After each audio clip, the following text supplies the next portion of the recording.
welcome to another episode of Unscripted. My name is Oluwafunke Falami, and I've got two amazing men with me. I have Mr. Tope and I have Mr. Ayes, and I'm sure that their faces are not familiar. Their faces are familiar, rather. This is not their first time on the show. So before we start, a big shout out to all of our subscribers. Like a big shout out to you guys. You all are doing amazing. Thank you for always coming through for us. And yes, this is another one. And today we'll be talking about the differences between judgment and correction.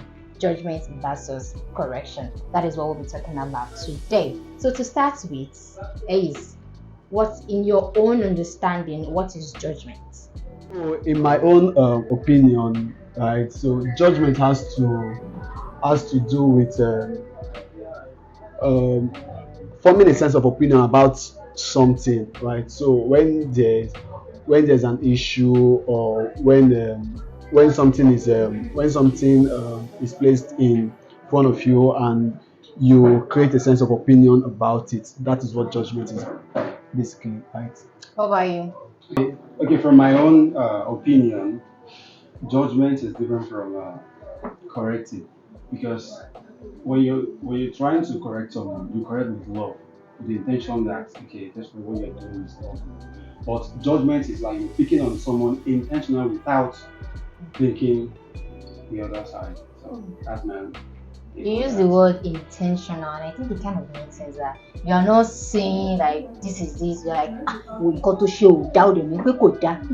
Yeah, that's good. Okay, so what about you for correction? So for correction is identifying what has gone wrong and proposing ways to have an adjustment. So that's correction. Identifying what has gone wrong and proposing ways to adjust it.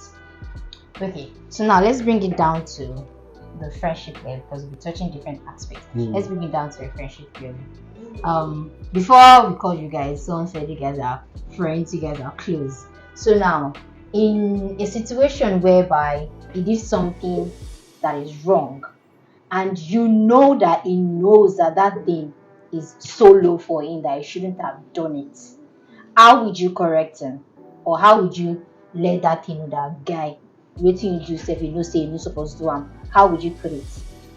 Okay, so when everyone does something that I feel like this thing is not supposed to be, this thing is wrong, the first thing I would do is to reflect on the issue at hand, like what would have brought about him taking this action, what would have brought about him reacting in this way, right? So I'll first of all put myself in his shoe to know why he might have done that. Then if after I put myself in his shoe and I see that no, this thing is not how it's supposed to be, I will call him and let him know that no, this is what you have done, and I don't feel it's what you're supposed to. This is what I feel you should have done in this situation. So I think you should do that going forward, right? So that's what I would have done. Okay. Basically. You said something, putting yourself in his shoes. I've seen a scenario whereby some people say that don't make it all about you when somebody is coming to tell you something. That okay, I've done this, I've done that. Don't make it all about you. So you saying that you put yourself in his shoes. Don't you feel like you are not making him like see what he has done, that you are just making it all about yourself? No. Probably you didn't get the put myself in the shoe that I made, right? So something let's say usually he's someone that reaches out all the time, right? And he doesn't reach out for a particular period, and his excuse is let's say work. Let me put it, I'm just trying to form a concept, paint a scenario. Thank you. And his excuse is work. So putting myself in the shoes to say, okay, if I'm the person doing the work he currently does, what would I have done differently today? So that's when I will now look at that. Oh, if I put myself in and I say that no, I would have done same.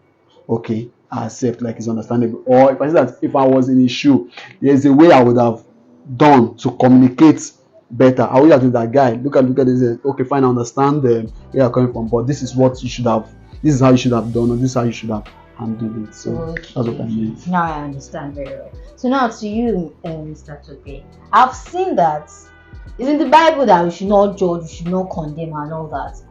But everyday life, I found out that most believers, I'm going to say 70% of believers, we are the one that judge people. We are the one that judge people, and we want to look at it that no, I'm correcting the person. The Bible says don't do this, don't do that, don't do that. So as a believer, how do you correct somebody without judging and condemning them? Okay, first thing I would say is that number one, when you come in the sense of trying to judge, already you're painting yourself like a perfectionist. You're painting yourself like a perfectionist, and it doesn't make any sense when you're trying to correct someone and then you're bringing an attitude of judgment into it. And it's mostly common, just like you said, in the Christendom, it's mostly common among the Christians, maybe probably like old men by now. This is how we used to do it. Don't do things like this. When they want to correct you, they don't correct you the way they will correct, let me say, some of their close friends. But because probably you are lesser, so the correction comes in terms of like, I am higher than you.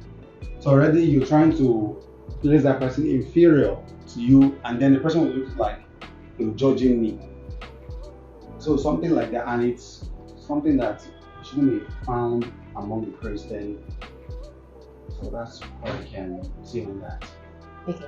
So when it comes to correction, are there things that you need to look out for that maybe if I say this thing, I don't want to come off like I'm too judgy. If I say this thing, I want to come off that, okay, I see you and I just want you to do better. Do you like put some things in place before you correct somebody? Yes. The kind of person you are correcting. So the way you will correct, because the part of this world we are, right? Culture, age, and hierarchy is something that can't be overlooked. Yeah. So you want to also put that into consideration, because the way you correct someone that is seemingly lower than you in terms of age and other criteria, it's not the way you will bring correction to someone that is placed higher than you. So that's also what part of what you want to consider. And I've mentioned, I've talked about understanding the person and also the header.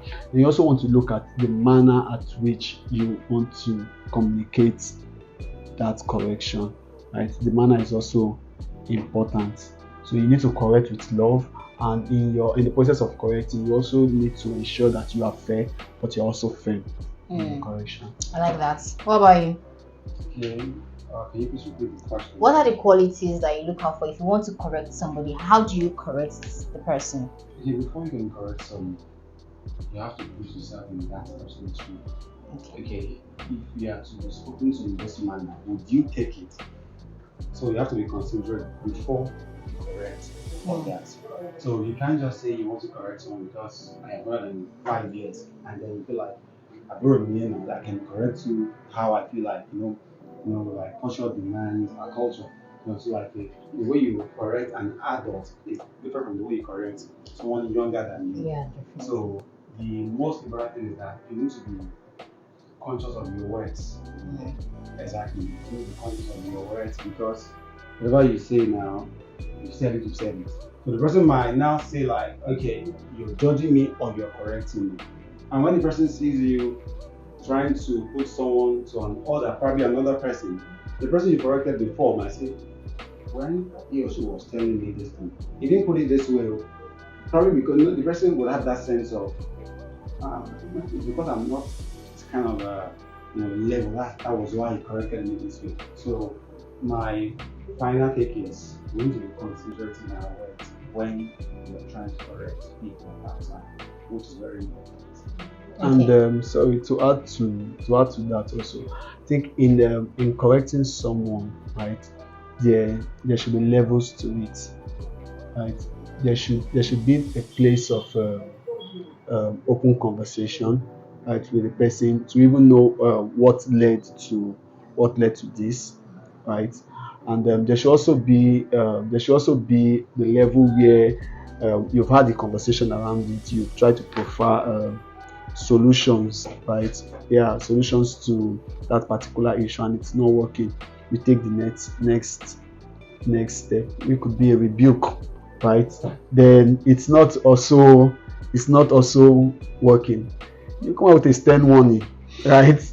And it's not working. If it's a friend, maybe that it's put the person on a One on a side. probation, you understand, for Yeah. the meantime, and watch if and it's not still working, total cut off, right? So that someone does something once doesn't just mean that you just jump to the level of cut off immediately. So I believe that when correcting, there should be levels to it, and we also see that in our organizations, right, where there's a sanction, we do something, they are giving a verbal warning first, a written warning, they probably are placed on suspension before you're finally shown the way out. Right? Yeah. Alright, so for me, what I would have to is that the tone matters.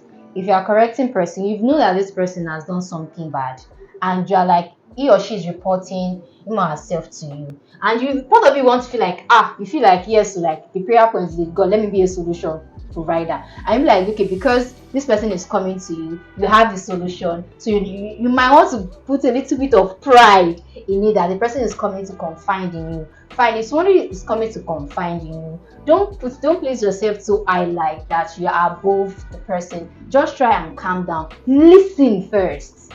Listen to what the person is trying to say. Don't just jump and open your mouth. I think that is where some of us make mistakes.